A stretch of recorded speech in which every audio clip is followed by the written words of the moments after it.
Okey, hai, Assalamualaikum semua. Selamat datang. Okey, masterclass pun dah habis. Kita dah berhabiskan dengan jayanya. So, dekat sini ada Cikgu Azizi. So, kita nak interview dia sikit.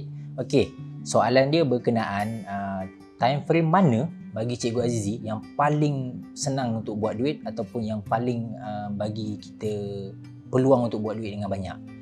Itu soalan pertama. Bagi pendapat Cikgu Azizi lah. Okey, dan soalan kedua, kenapa pentingnya open close price ni? Sebab Cikgu Azizi sangat banyak tekankan dekat kita, dekat komuniti semua untuk peka dengan setiap kali tak kisahlah mana-mana time frame, setiap kali di open close price tu kita kena peka kan. Okay, so apa yang sebab benda ni penting? So silakan Cikgu Azizi. Okey. Assalamualaikum kawan-kawan semua. Baiklah. Biasanya multi time frame dengan candlestick open dan close price ni dia memang berkait rapat, alright. So bila kita nak buat satu-satu decision, kemudian kita kena analisa berdasarkan multi time frame tersebut. So bila kita nampak di time frame yang lebih besar, pada saya H4 dan juga H1 tu dia memang kena berkait rapat sebab satu H4 dia melibatkan 4 candlestick H1. So bila kita nak buat satu keputusan, kita kena lihat di H4 tu dia open dan close price nya di mana, dan kemudian kita tengok di H1 dia punya movement candlestick tu macam mana. So bila dia membuat di H1 tu dia close melepasi MA, maka kita tahu bahawa kekuatan tu masih diteruskan dan kita dapat menganggap bahawa di H4 tu dia nak pergi ke mana. Jika dia baru berada di zone support, maka dia masih meneruskan perjalanan ke zone resistance. So daripada H1 kita dapat lihat bahawa H1 masih meneruskan perjalanan dan bila kita nak buat keputusan kita nak entry ataupun nak sebaliknya, bila kita gabungkan H4 tu, bila H4 tu dah sampai zone resistance, maka kita akan lihat di H1 tu dia tidak boleh melepasi MA. Dia punya close tu dia tidak boleh melepasi MA, dan daripada situ kita boleh melihat bahawa, dan bukan melihat sajalah, bahawa kita nak buat keputusan sama ada nak sell kan. Kita lihat dia tidak close melepasi MA, maka kita buat keputusan, dan bila kita entry je dan pastikan di time frame H1 tu dia punya close price tu dia tidak melepasi MA. Maka zone-zone yang saya tekankan macam open dan close price tu memang penting, sebab bila kita melakukan dagangan sell, dia tidak boleh melepasi MA purple, dan kita dapat refer bahawa di time frame H4 dia dah sampai ke zone resistance. So maka position kita itu selamat. Dan jika dia H4 melepasi close tu melepasi MA purple untuk kenaikan, maka kita akan dapat lihat di H1 tersebut semuanya melepasi MA purple. Memang kebiasaannya, itu bukan kebiasaan lah, itu adalah sifat candlestick. Alright. So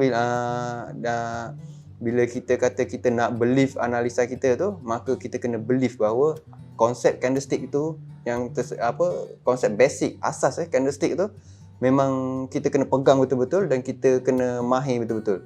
Supaya di time frame kecil, di time frame besar, bila dia tidak close tu tidak lepas MA, maka kita akan dapat lihat dengan jelas di time frame kecil juga semua boleh tidak akan dapat melepasi MA.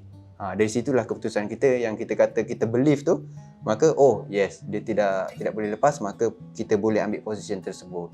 Itu adalah antara salah satu bahagian yang kita boleh yang dinamakan pengawalan risiko. Kita tak nak float terlalu lama, kita kata kita sell, tapi tiba-tiba dia menjadi candlestick trend di time frame besar. So kita dapat lihat semuanya gabungan di multi time frame tersebut, daripada H4 ke H1, dia punya synchronize dia tu kan.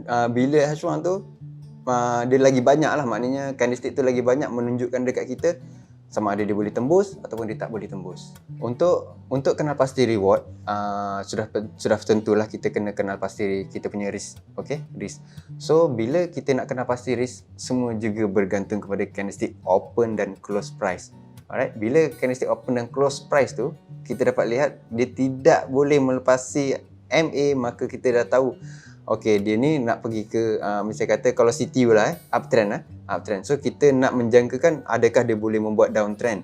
So di H4 di time frame besar tu, dan yang kita selalu pakai adalah di H4. Kemudian di H4 tu dia punya open tu mestilah di atas MA ping. Yang seperti dalam kita punya teknik bahawa dia berada di MA ping. So jika dia daripada MA ping tu dia nak pergi, okey, kita akan dapat lihat bahawa di H1 tersebut semuanya tidak lepasi MA ping dan mempunyai reverse yang kita sudah belajar, mempunyai candlestick reverse, dan ketika dia retest tersebut kita entry, dan candlestick seterusnya tidak boleh melepasi MA ping, maka position tersebut kita boleh menganggap bahawa di H4 tu sudah nak meneruskan perjalanan. So risiko untuk movement tersebut kita dapat lihat jika H4 ni dia tidak mahu memberi kenaikan, maka dia akan membuat penurunan. Jika dia membuat penurunan, kita akan dapat lihat bahawa di H1 tersebut bila dia sampai ke dia punya resistance M1 H1, maka dia akan reverse. So kita akan nampak bahawa di H4 ni dia tidak apa yang kita kata tadi, jika H4 ni dia tidak bagi nak pergi, maka dia akan reverse. Tapi tu di H4 satu candlestick, tapi di H1 kita dapat lihat 4 candlestick, maka movement tersebut kita akan dapat lihat H1 sampai ke zone resistance dia akan reverse. Itu yang kita nampak di H4. Oh, dia mengikut H4 punya movement. Maknanya H4 tu sebenarnya dia meneruskan penurunan dia ke bawah. Alright. Seperti itulah. Jika risiko pengawalan risiko yang biasa saya pakai, bila saya sentiasa tunggukan candlestick itu close. Close di mana itu penting. Sangat penting. Time frame besar, jika close melepasi MA ping, maka dia membuat penurunan lagi. Dan di H1 kita akan dapat lihat semuanya akan membuat candlestick tu dia akan close di bawah MA ping, close di bawah MA ping, close di bawah MA ping. Sebab apa? Dia masih meneruskan penurunan yang mengikut movement di time frame besar. Macam gitu. So bila dia skip continue ke bawah, maka kita akan dapat lihat time frame besar dia punya close tu dia melepasi support kita. So bila dia melepasi support kita dan kita kaitkan dengan yang kita belajar BB, jika dia close di luar BB, dia akan menjadi candlestick continuation, yang mana kita tahu candlestick continuation adalah movement yang meneruskan perjalanan ke bawah. So itu adalah risiko jika kita mengambil position buy, kita kena cut di bahagian candlestick continuation tersebut. Alright. Begitulah Fahmi. Okey, terima kasih Cikgu Azizi, penerangan yang begitu mampat dan jelas. Okey. So itu saja untuk konten kita kali ini. Tolong like, komen apa yang you guys learn daripada perkongsian Cikgu Azizi, and then please subscribe channel Dr. FTP ni bagi yang belum subscribe. And then jangan lupa pesan saya, jangan overconfident, jangan overthink. Assalamualaikum, bye bye.